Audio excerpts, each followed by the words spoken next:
میرے مہمانوں میں ماہر اقبالیات پہلے پروفیسر ڈاکٹر طارق احمد تنولی، آپ واقف ہیں، تنولی صاحب اکثر میرے مہمان ہوتے ہیں۔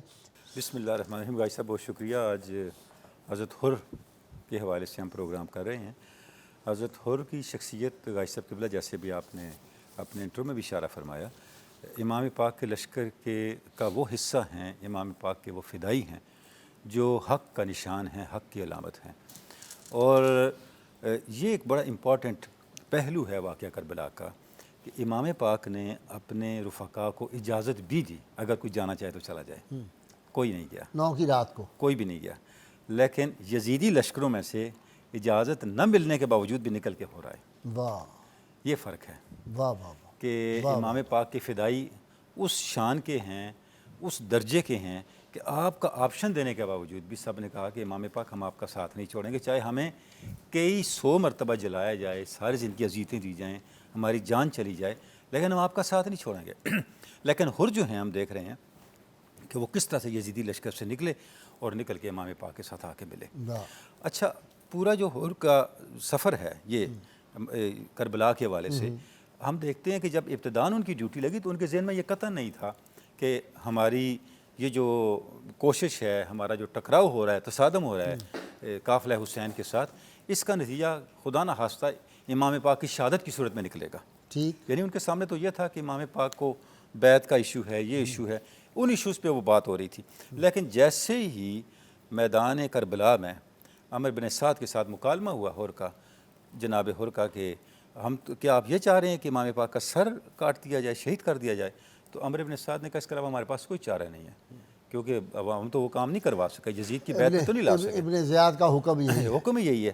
تو اسی وقت ارادہ بدل گیا جناب حر کا، اور انہوں نے اس لشکر کو چھوڑا اور اپنے بچوں کے ساتھ ہم دیکھتے ہیں کہ حضرت حر بھی شہید ہوئے اور آپ کے بیٹے علی ابن حر بھائی بھی شہید ہوا، بھائی بھی شہید ہوئے مصعب، اور اس کے ساتھ آپ کا غلام بھی تھا ایک، ہاں وہ بھی شہید ہوئے۔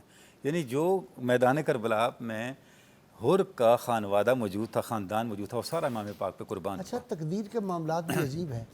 دوسری طرح عمر ابن سعد ہے جس کے والد گرامی کو رسول اللہ صلی اللہ علیہ وسلم نے فرمایا میرے ماں باپ تم پہ قربان ساتھ، سبحان اللہ۔ اور اور ان کا بیٹا جو ہے پھر دنیا کا لالچ جو ہے یہ انسان کو کتنا برباد کرتا ہے کہ اس کا بھانجا چلتے ہوئے کہہ رہا ہے اللہ کے واسطے ماموں نہ جانا، اپنے ہاتھوں کو رنگین نہ کرنا اہل بیت اطہار کے خون سے، لیکن رے کی وہ جو حکومت ہے وہ حکومت بھی نہ ملی اور برباد ہو گیا، کچھ بھی نہیں ملا، نہ دنیا ملی نہ آخرت۔ نہیں آخرت، آخرت تو خیر برباد ہے، برباد ہو گئی۔ آخرت ان کی بھی برباد ہے جو یزید کے حق میں باتیں کرتے ہیں، ان سب ملاؤں کی آخرت برباد ہے۔ ایکچولی غازی صاحب یہ جو انفارچونیٹلی فتنہ کھڑا ہو گیا ہے، آپ دیکھیں کہ یہ اپنے بنیادی جو ہمارے عقائد ہیں، جو اسلام کی تعلیمات ہیں، ان کو نہ سمجھنے کا نتیجہ ہے، یا مفادات کی پٹی بندی مفادات ہیں۔ پیسے، آپ نے فرمایا ہر ایک کی شے کی قصاص ہوتی ہے، اسلام کی بھی قصاص ہے۔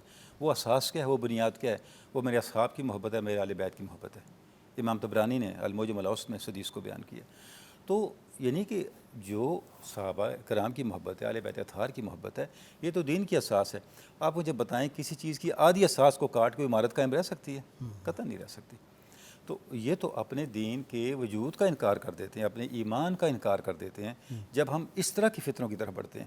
ہمیں پتہ ہی نہیں ہے کہ ہمارے اکابرین کا کیا تھا، ان کا رویہ کیا تھا۔ دیکھیں امام اعظم جب مدینہ پاک گئے تو حضرت امام باقر کی بارگاہ میں حاضر ہوئے اور اتنا ادب و احترام کیا کہ جو حاضرین تھے وہ حیران رہ گئے۔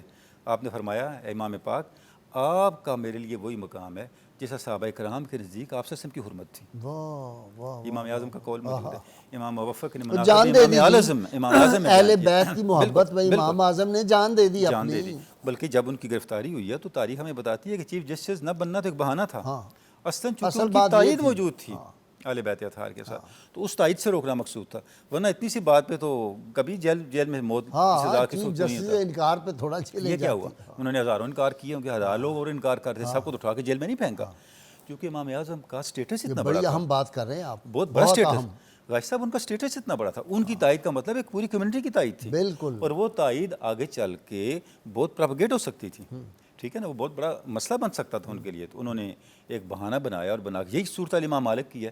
امام مالک کو جو سزا دی گئی اس کا بھی یہی سبب ہے۔ اب دیکھیں نا، جب امام باقر کے پاس کوئی شخص علم کے لیے گیا تو آپ نے فرمایا تو مالک کے پاس جو میرا علم مالک کے پاس ہے۔ کیا تعلق تھا امام مالک امام باقر کے ساتھ؟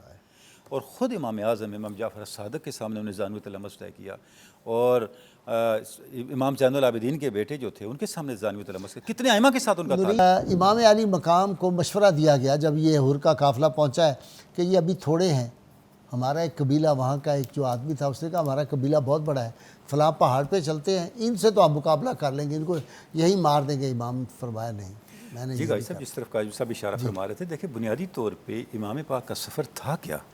اسی علامہ اقبال نے کہا نا مدعا عیش سلطنت بودے اگر خود نہ کر دی با چنی سامان سفر، اگر حضور سلطنت کے لیے نکلے ہوتے تو امام پاک تو اس طرح تو سفر نہ کرتے۔ ہاں دیکھیں نا سارا عالم اسلام تو حج کے لیے حرم شریف میں آیا ہوا ہے، ان کو وہاں موٹیویٹ کرتے، بالکل وہاں تو موٹیویٹ نہیں کیا، بالکل، لاکھوں لوگ ہوتے، لاکھوں لوگ ہوتے، اور جتنے لوگ آتے تھے غازی صاحب آپ صلی اللہ علیہ وسلم کے بعد اہل بیت اطہار سے مل کے جاتے تھے، تاریخ ہمیں یہ بتاتی ہے، ملے بغیر نہیں جاتے تھے، تو وہ وہاں بیٹھ جاتے، حرمین میں بیٹھ جاتے اور لوگوں کو موٹیویٹ کر کے ایک فضا بناتے۔ انہوں نے ایسا نہیں کیا۔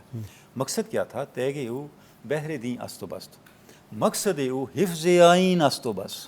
واہ علامہ کہہ رہے ہیں حضور کا ایک مقصد تھا جو رسول اللہ کا آئین ہے وہ محفوظ رہے۔ جی ہمیں ایک پروفیسر چیز جی یہ روحانی سفر بھی ہے، جیسے کاظمی صاحب نے اشارہ کیا، رسول اللہ صلی اللہ علیہ وسلم کی ساری جد و جہد روحانی ہے لیکن مقصد ظاہری بھی ہے، ہاں اس کی اساس اتنی مستحکم ہے۔ وہ جو ہم حسین سنی علی مرتضیٰ کی بات کر رہے تھے نا کہ آپ نے فرمایا اگر میری نگاہوں کے سامنے سے سارے پردے بھی ہٹا دیں تو میری یقین میں اضافہ نہیں ہوگا۔